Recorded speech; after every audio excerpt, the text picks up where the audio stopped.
What's up, fight fans? This is Teofimo with Counterpunch Boxing News, and I have some new news concerning Teofimo Lopez Jr. Get this. Doctors say that Teofimo Lopez is lucky he is not dead after boxer found to have fought with air in his chest.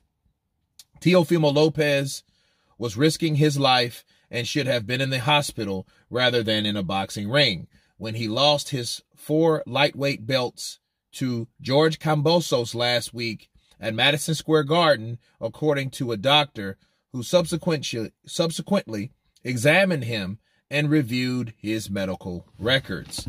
Quote, "He could have died for sure," said Dr. Linda Dial, an ENT, with surgical privileges at 3 prestigious Manhattan hospitals. How he breathed, I can't even explain to you.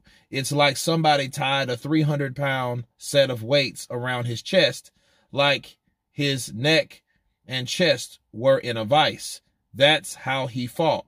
He's lucky he's not dead, said Dr. Peter Constantino, executive director of the New York Head and Neck Institute. I mean, really lucky. According to Lopez's medical records, the 24-year-old former undisputed champion was diagnosed with pneumonium diasternum, which extensive air in the retropharyngeal space by emergency room doctors during his post-fight visit to Bellevue Hospital.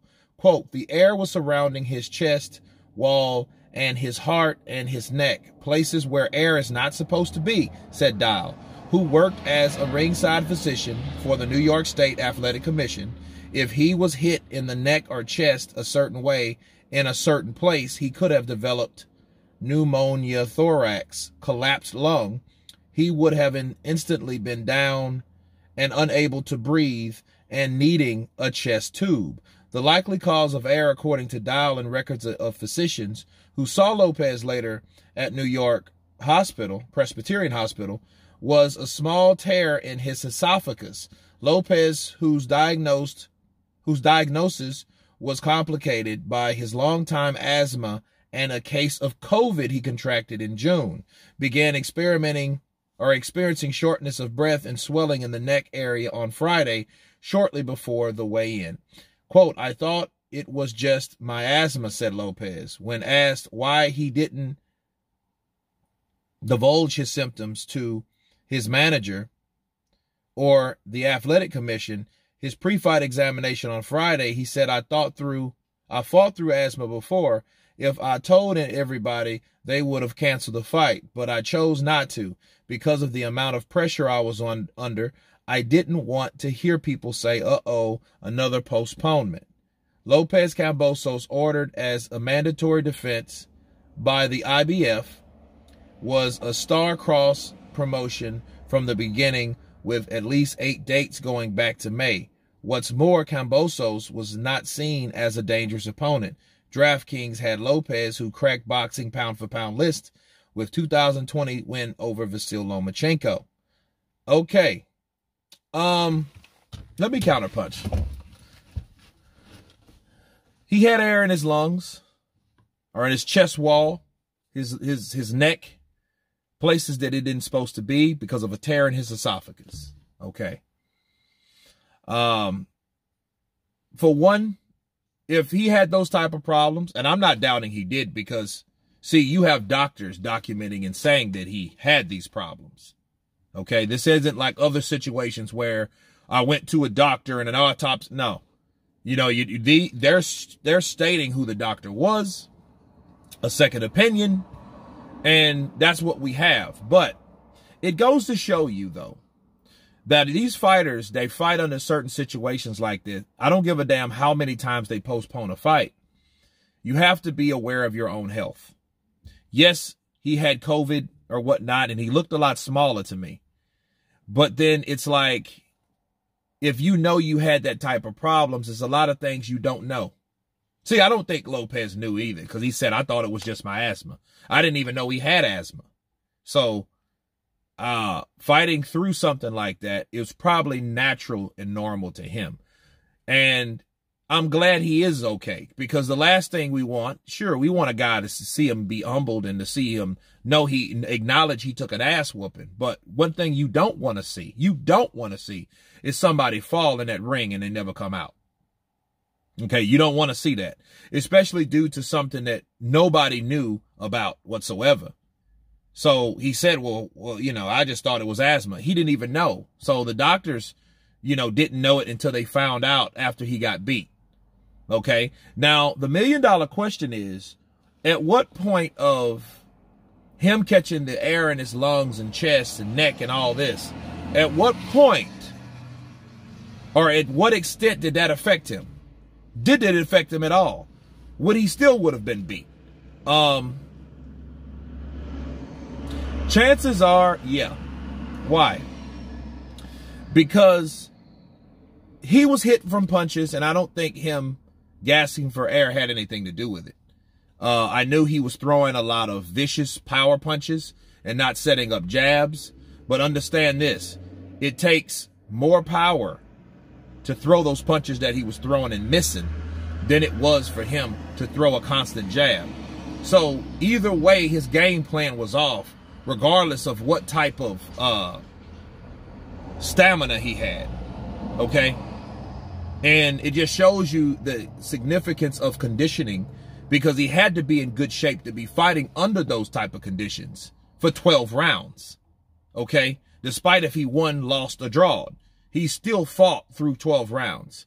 So for that, I got to give him a hand.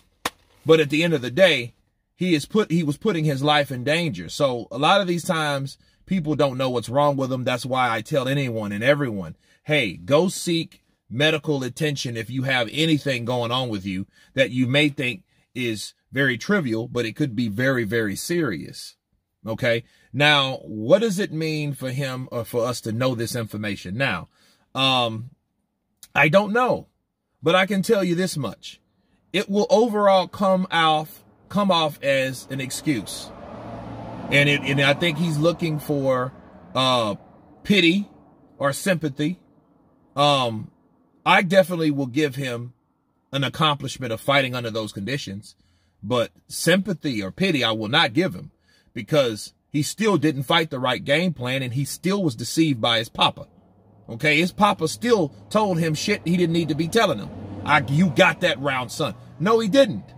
So he still was deceived. He still was lied to. He still was hoodwinked. He still was bamboozled. Okay, so at the end of the day, he still lost. You know, the point of me reporting this is, for one, it needs to be reported, but for two, it shows you that, hey, your life could be in danger whenever you try to attempt something physical. Okay? That's what could happen to him. And if he would have died of that, it wouldn't have been because of the beating. Now, like the doctor did say, Dr. Dial, he did say that if he would have got hit in the chest or the neck a certain way, it could have caused the lungs to collapse. And that's some very, how do you say, rare situations. You know, air in your chest and your neck, you know, and it was due to a tear in your esophagus, you know what I mean? And that was due to complications from COVID. And that's another thing. Speaking of COVID, though, COVID-19 is something very new. It ain't been around 2 years. Damn, well, has it? I don't even think it's been around 2 years. Let's be real. Not in the States. So it ain't been around long enough for us to really know what's going on with it. That's why people are apprehensive of what to do and, you know, and what to believe. But rest assured, it jacks you up. But to the extent it jacks you up, nobody really knows. So this is something else you have to put into play. And it's an interest of me because I had COVID-19. So if I go out and go running and I feel jacked up in my chest, that may be an indication that I may have a hole in my esophagus, or whoever caught COVID-19. So that applies to everyone or anyone that had COVID-19 that still does physical activity after recovering from the illness. Okay, so Teofimo Lopez is a pioneer when it comes to certain situations that could happen. But again, I'm glad he's okay. He can bounce back. I think, if anything, this is going to give him confidence, because now he's going to think, man, I fought like this under these type of conditions. Man, I can go out there and destroy Cambosos now because I wasn't fighting at the right type or the right physical condition anyway. So I think I can do that. So let's see me improve, and let's see me rise and shine again. But anyway, you guys tell me what you think of Teofimo Lopez coming near death in his latest fight with George Kambosos. Of course, please subscribe. And you guys been Counterpunch. Peace.